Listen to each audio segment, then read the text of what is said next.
लोकसभा चुनाव से पहले बिहार में एक तरफ जहां महागठबंधन में सीटों का बंटवारा तय नहीं हो पाया, दूसरी तरफ अगर आरजेडी की बात करें तो आरजेडी की तरफ से अब टिकटों का बंटवारे की शुरुआत हो चुकी है। सबसे बड़ी जानकारी ये निकलकर सामने आ रही है कि सूत्रों के मुताबिक देखिए, लालू प्रसाद यादव ने अपनी दोनों बेटियां यानी कि मीसा भारती को पाटलिपुत्र से और रोहिणी आचार्य को सारण से लोकसभा चुनाव जो है वो लड़वाने का फैसला कर लिया है। हालांकि इन दोनों सीटों के ऐलान के बाद अब जो आरजेडी के साथ है यानी कि कांग्रेस और लेफ्ट पार्टी की बात करें, अब वो इस बात पर टकटकी लगाए बैठे हुए हैं कि आखिर उन्हें जो है कौन सी सीट दी जाती है और कौन सी सीट नहीं दी जाती है।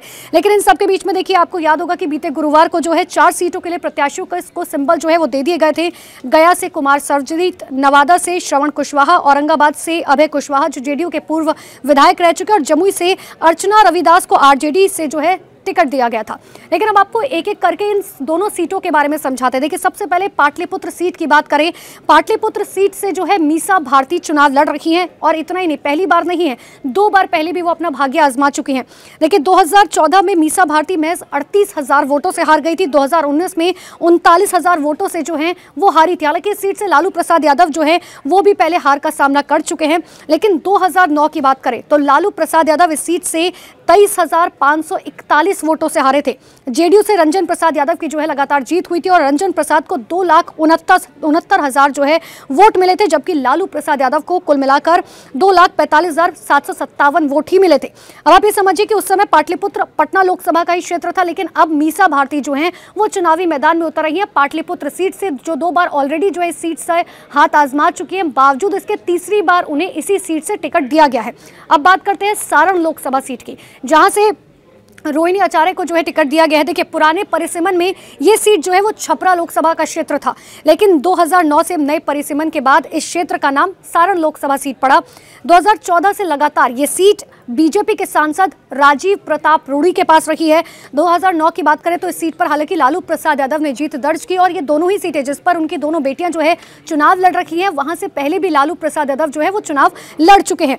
2004 में भी लालू प्रसाद यादव 2 जगह से चुनाव लड़े थे, एक छपरा, दूसरा मधेपुरा, जिसमें से दोनों सीटों पर लालू प्रसाद यादव को जीत मिली थी। तो जैसे ही लालू प्रसाद यादव ने अपनी दोनों बेटियों को जो है टिकट दिया, उसके बाद भारतीय जनता पार्टी हमलावर हो गई। एक बार आपको सुनाते हैं कि आखिर इस पूरे मामले पर सम्राट चौधरी का क्या कुछ कहना है।